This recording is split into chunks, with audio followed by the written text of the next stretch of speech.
the aftermath, when black women started to ride for me and start to get attacked themselves, and I didn't see that because that early I was already out. Right. And I was out for almost a week after. So everything I saw happening on Twitter was secondhand through my partner, Dr. Siri Alang. And she was the one kind of reporting to me what was going on. And, you know, and of course, at this time, I had already had calls from, you know, my administrators and things like that, saying that there would be a response.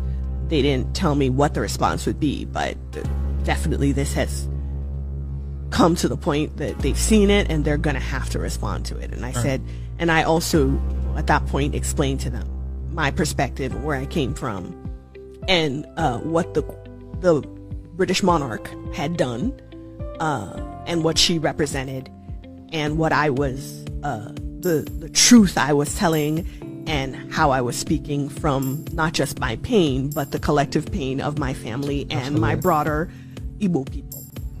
So, you know, I told that to them, and they said okay, and that was it. Whatever else I heard from them was when I was hearing it on the news along with everybody else, or when I saw the statement being released, etc. Absolutely. And so I had two more questions, and I want to open it up. Has this experience changed the way, because like you said, you kind of go in, you use Twitter, you kind of almost like prepare, you know, like you said, to teach when you go in there.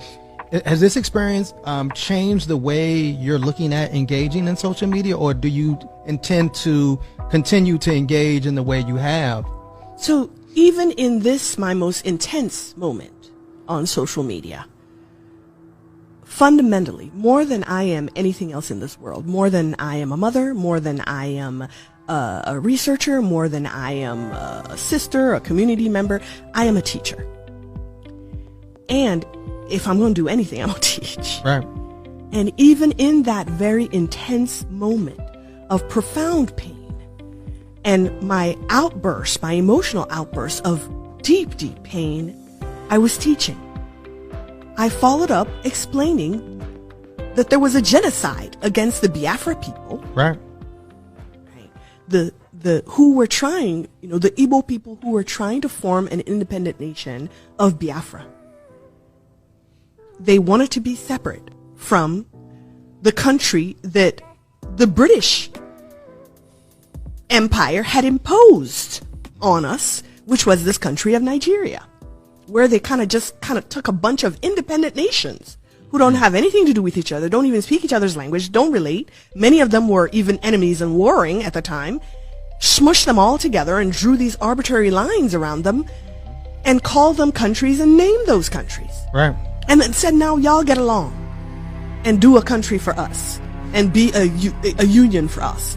And then go through, you know, contentious, bloody independence processes that never really yield any real independence. You're still part of a commonwealth afterwards. True. And you have the eternal meddling in your affairs and the eternal extraction of your resources and the eternal fomenting of divisiveness and infighting in order to be able to control you. This is what an oppressor does, a colonizer does. These are, you know, tactics and strategies of dominance. Right. We were subjected to that as a larger unit of Nigeria. And then when the Igbo people said, we want our own thing, let's go and do that. Well, it so happened to be that the territory that this new country of Biafra was going to be in included very, very rich oil reserves. And the British were not going to let go of that. Wow. And the people that they had put in power, you know, their puppet Nigerian governments weren't going to do that either, because they needed it for the Nigerian project. Right. And Britain needed it for its own interests and uses. So Great Britain got directly involved in this civil war and in the war for independence, and decided that they would do everything to make sure that Biafra did not go. Wow. And this everything meant directly funding genocide of the people of Biafra. This is what happened. This is the historical record. I'm not saying anything that's in doubt or in question, right? Yeah. Even when it was happening during this period of 1967 to 1970, the BBC themselves were producing documentaries, decrying it, covering all the protests that were happening in Great Britain. This is recent. Yeah, this is very recent. My sister, for example, is turning 60 this month. And my sister was alive at that time. She was like 5, 6. Right. My other brother was alive at the time, and my second brother was in my mother's belly. She was pregnant during this time. Running from village to village to escape the bombs that they were throwing at villagers. So when we tell you that 3 million people, some people have said up to 5 million, 6 million, or some people quote low. So the sort of average agreed upon number that you really cannot contest is about 3 million. When you think of a Holocaust, right, this is a Holocaust. Absolutely. Now, the Holocaust that we typically were most familiar with is the most famous one against the Jewish people. Yes. Where 6 million of them were massacred. Absolutely. So at the most sort of conservative estimation, they did half of us. Right. Half that number. Civilians. These are non-combatants. And more than 1 million children alone starved. Wow. The British paid for that. And Queen Elizabeth II was ruler. She was monarch at that time. This was the government that she was supervising. Now, I don't buy this notion that she was just a statue, if you will. I was going to ask you that question. Or a decorative plant. Right. Or, some kind of, I don't know, tchotchke sitting on the shelf. Right. This was a ruler. This was someone, the very crown that she had on her head, signifying the fact that she's a monarch, was made from plunder. Right. Diamonds, blood diamonds. Absolutely. So the throne that she's sitting on is a throne of blood.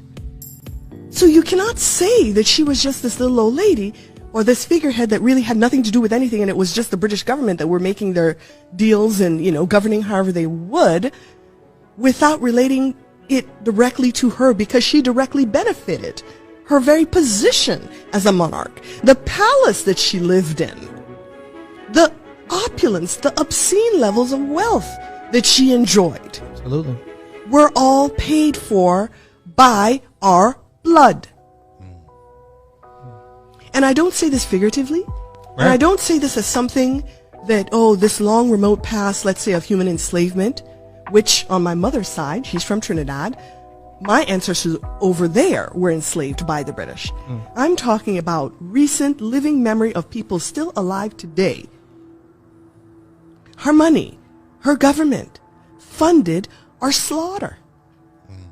And people expected me to be calm or to be, I don't know what they expected. Right.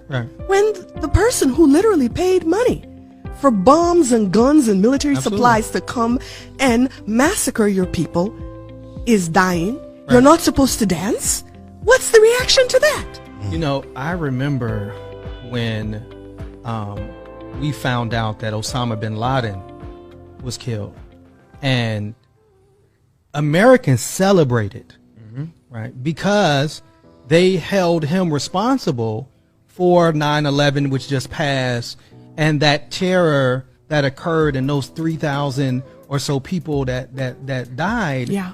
And it's like, but when it's our terror, when it's our pain, when it's our loss as black and brown people, and particularly when we express it in a way that challenges, white supremacy, the white supremacy dominant narrative, and this, kind of almost like Disneying idea that people had of a queen, then all of a sudden it's like we're always told to be civil, to be calm, to be peaceful as black and brown people. And so, but when it's somebody that you feel harmed America, you can dance, you can celebrate, you can take out your flags, and that's held up. You can have lynchings were celebratory things in the history of the United States of America, where they would have a parade and party and take children. Right. An entire family would go and enjoy the spectacle 100%. Of murdering black people. 100%. 100%. So, my last question is, a support petition has been produced. Yeah. 4,000 or 5,000 people have signed this petition. So when you see that support, just how do you feel in that moment? It felt so good, right? Especially since I was locked out of Twitter, right? Battling this suspension, and having my account, temporarily suspended, and just seeing the outpouring of support from people who may or may not have agreed with how I expressed my pain, but certainly believed that I had a right to do it. Absolutely. In however I did it. And that was so important to me. And it was wonderful to see that, because not only that letter with, 4,000, 5,000 signatures, was like fellow academics, journalists, students. Exactly. People in this country, in the United States, and around the world. And it wasn't just academics, it was professionals, it was community members, students, all sorts of people were there saying, we got your back. Absolutely. Now, once again, they were not endorsing what I did or the words that I used, but they were endorsing my right to speak my truth and to speak my pain and not be terrorized and abused and violently targeted for it when Jeff Bezos put that target on my back. Absolutely. And then, in addition to that letter, there was also a letter from my colleagues at my university, other faculty, staff, other employees, with more than 100 names on that letter as well. And then another letter from students. Wow. At Carnegie Mellon, who filled, last time I looked, like 8 pages of signatures, and not even on a list form, in like block text, one after the other, thick. Beautiful. And even on campus, they spray painted on sort of the main quad. There are these, there's this wall, this white wall, where they spray painted "R.I.P. Colonialism" on one side, and on the other side, "Let her speak." These were Carnegie Mellon students who did that.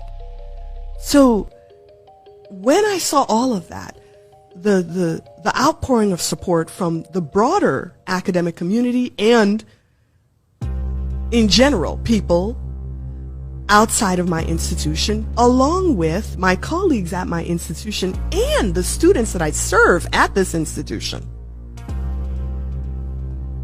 I cannot, and I'm, a words person. Words are my business. I'm a linguist.